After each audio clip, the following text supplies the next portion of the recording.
E aí galera, bom dia. Hoje a gente vai começar mais um processo de gravação de videoaulas para estar enviando para vocês, né? A gente está no período de isolamento social e por consequência, infelizmente, a gente não pode estar tendo aula presencial. Então, nas aulas passadas, vocês estudaram um pouco sobre o conceito de substância simples e substância composta.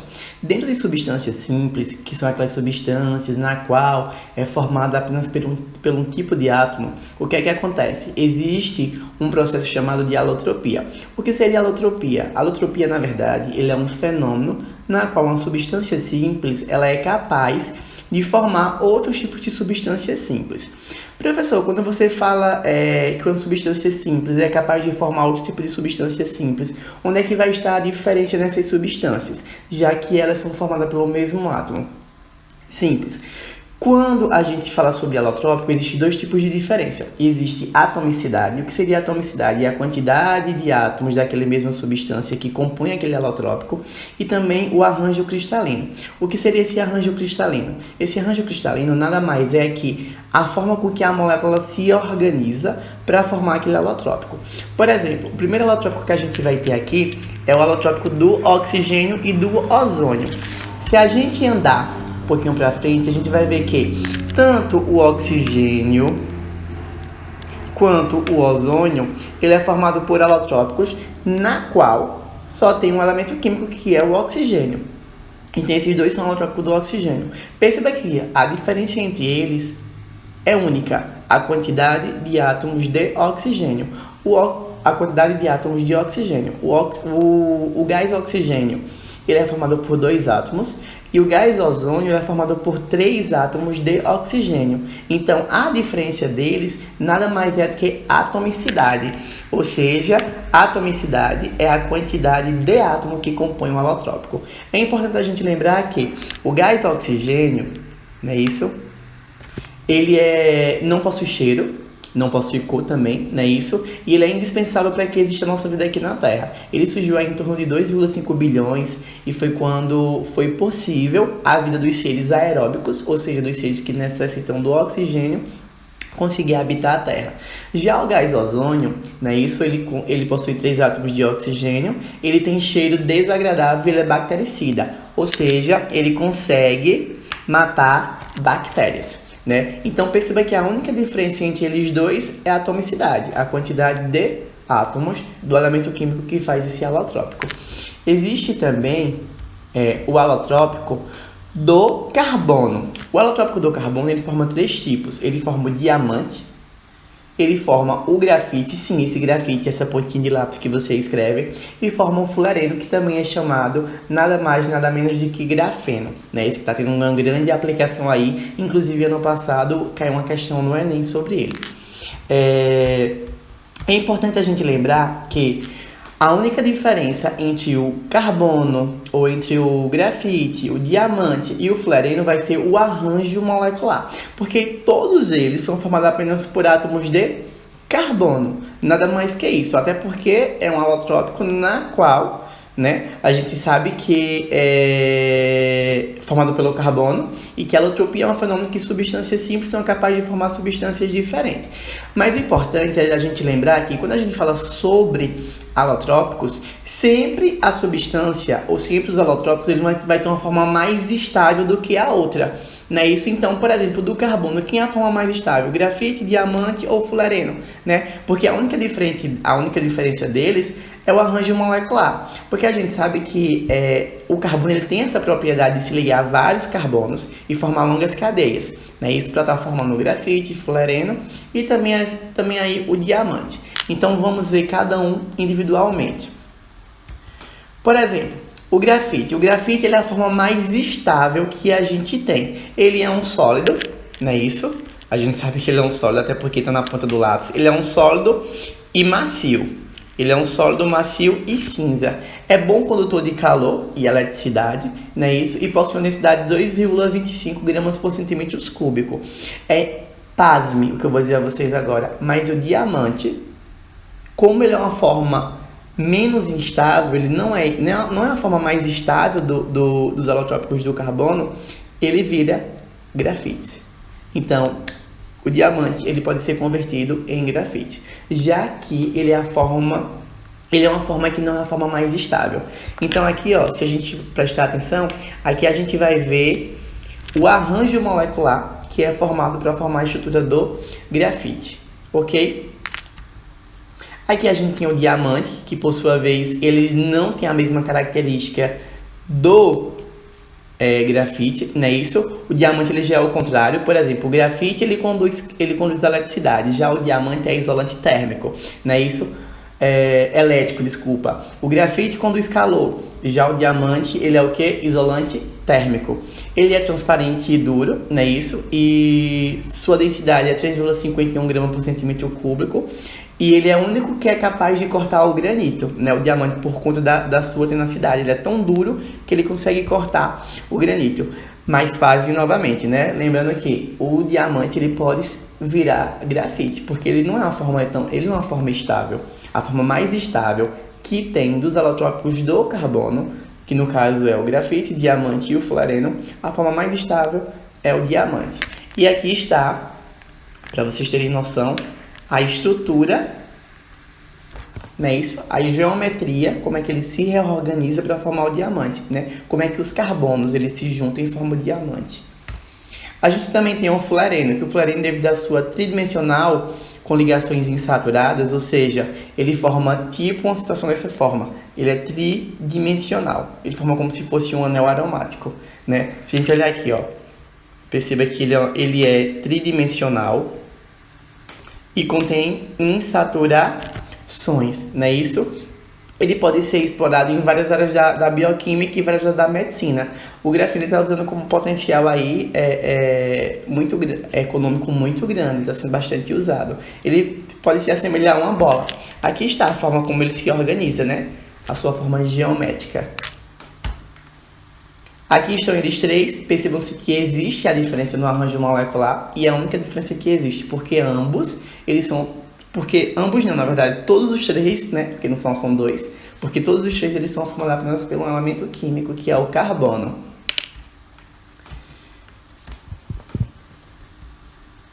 Existe também o alotrópico do fósforo, que a gente classifica em fósforo branco e fósforo vermelho. O fósforo branco e o fósforo vermelho, não é isso? Esses dois alotrópicos, a única diferença deles dois está em quê? Está na quantidade de átomos de fósforo. O fósforo branco, ele possui 4 fósforos em uma forma molecular rearranjada. Já o fósforo vermelho, são N fósforos que compõem aquela molécula. E existe diferença entre os dois alotrópicos? Existem muitas diferenças que a gente vai ver agora. O fósforo branco, por sua vez, que tem fórmula molecular P4, não é isso? Se a gente prestar atenção aqui, ó, a fórmula molecular P4 do fósforo mostra que só tem fósforo na sua molécula. Ele é nada mais nada menos que um sólido branco, não é isso? Ele parece uma cera e ele tem que ficar dentro da água. Por quê? Porque quando ele entra em contato com o gás oxigênio, ele é tão reativo que ele faz o quê? Explode. Inclusive o fósforo branco ele foi usado bastante em bombas. Porque como ele tem essa reatividade muito fácil, ou seja, ele pode explodir muito fácil, então era muito fácil a gente colocar na bomba para que nas guerras fossem usados. Já o fósforo vermelho, por sua vez, que tem essa forma geométrica, não é isso? Onde é que a gente vai encontrar esse fósforo vermelho? Naquela parte da caixinha de fósforo que a gente faz a ficção para que a gente possa ligar, não é isso? Então, o fósforo vermelho, ele nada mais é do que PN. O que seria esse PN?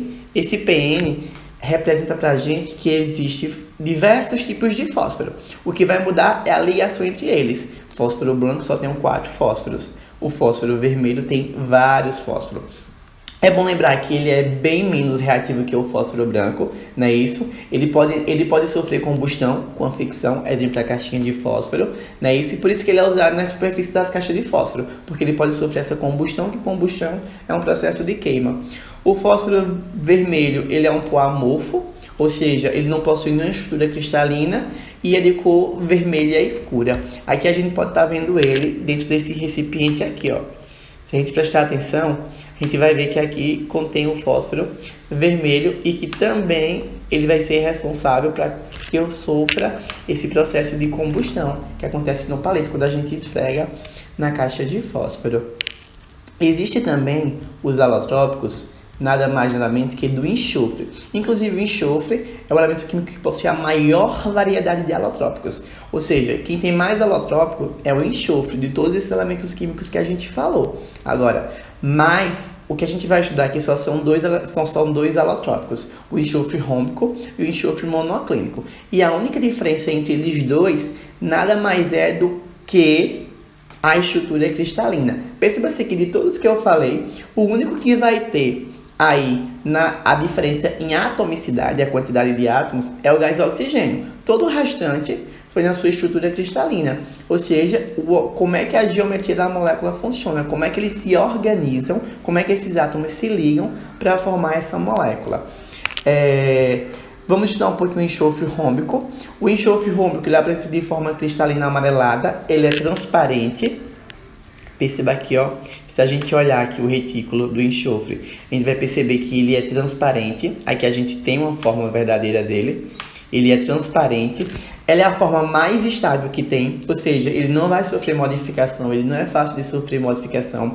Ele é encontrado em erupções vulcânicas, sua densidade é 2,7 gramas por centímetro cúbico e o ponto de fusão dele é 112,8 graus Celsius e o ponto de ebulição é 444,6 graus Celsius, ou seja, é um ponto muito alto. Para que ele seja formado, realmente a gente tem que ter um vulcão para que se tenha uma temperatura tão alta como essa. É importante lembrar também que o diamante, que é o alotrópico do grafite, ou que é o alotrópico do carbono, não é isso? O diamante, ele é uma estrutura que ele é formada a partir do vulcão. O vulcão, ele entra em erupção, não é isso? E quando ele entra em erupção, ele aquece o carbono que vai estar presente na Terra e acaba fazendo o quê? O diamante. Aí essas joias que tem belíssimas, é quando o diamante ele já passa a ser lapidado. Ele vai para uma joalharia, uma joelha, não vai sair, minha gente. E aí lá, na loja de joias, não é isso? Vai fazer o quê? Vai ser lapidado para posteriormente confeccionar em um brinco, um anel e assim vai, né? Tudo muito caro. Existe também o enxofre monoclínico. Ele é a forma menos estável, não é isso? Ele apresenta, assim, formas cristalinas, ele é em formato de barras, o enxofre monoclínico, né? A densidade dele é 1,96 gramas por centímetro cúbico. O ponto de fusão, né? Isso que é o ponto de fusão, o ponto que ele vai solidificar é 119,8 graus Celsius. O ponto de ebulição, 444,6 graus Celsius, não é isso? E aí a gente vai um pouquinho para os exercícios. Nesse exercício, eu ainda poder dar mais uma fixada no que a gente viu aqui. Os recém-descobertos fullerenos são formas alotrópicas do carbono, do elemento químico carbono. Outras formas alotrópicas do carbono são, vamos lá, além do fullereno, quais são as outras formas alotrópicas que o carbono pode formar? A gente viu diamante, não foi isso? E grafite. Então, a resposta correta, letra E. Diamante e grafite. São elementos químicos que apresentam formas alotrópicas. Hidrogênio e oxigênio? Não. Oxigênio apresenta, hidrogênio não. Fósforo e enxofre? Ok. Fósforo branco, fósforo vermelho, enxofre rhombico, enxofre monoclínico. Letra B. Primeiro letra E, segundo letra B. Ok? Terceira questão. O elemento químico fósforo pode ser encontrado na forma de duas substâncias simples. O fósforo branco, que é usado na produção de bombas, de fumaça e cuja inalação provoca necrose dos ossos. O que é necrose? Morte. Provoca, no caso, a morte do tecido ósseo. E o fósforo vermelho, que é utilizado na fabricação de fósforo de segurança e se encontra na taxa da caixa e não no palito. Sobre o fósforo, indica a alternativa correta. Vamos lá. O que o fósforo vermelho e o fósforo branco ele tem em comum? O fósforo, não é isso? Mas qual é a diferença deles dois? É o rearranjo molecular, não é isso? O que eles são? Alotrópicos. Então, sobre o fósforo, indica a alternativa correta. Suas duas formas de apresentação do fósforo são chamadas de alotrópicas. Resposta correta. Vamos ler o restante? Essas duas formas de apresentação do fósforo são chamadas de isotérmica. Nada a ver. Isotérmica a gente vai estudar lá em gases. Iso quer dizer igual, térmica quer dizer a mesma temperatura. São processos que começam e terminam com a mesma temperatura. A diferença entre as duas formas de alotrópico reside somente no estado físico, nada a ver. A diferença entre os dois alotrópicos reside tanto no rearranjo molecular quanto na quantidade de molécula. Fósforo branco tem 4 fósforos, o fósforo vermelho tem vários fósforos, né? É PN, ou seja, diversos fósforos para compor aquela estrutura ali. Próxima questão. O fósforo se apresenta na natureza em duas formas, chamadas de isobárica. Nada a ver. Isobárica, a gente vai estudar também junto com isotérmica, né? Isso nos gases. Isobárica é a mesma pressão, não tem nada a ver isso. Essas duas formas de apresentação do fósforo são chamadas de isotípicas. Isso também a gente não estuda aqui, é lá em gases, ok? Então nossa aula fica por aqui.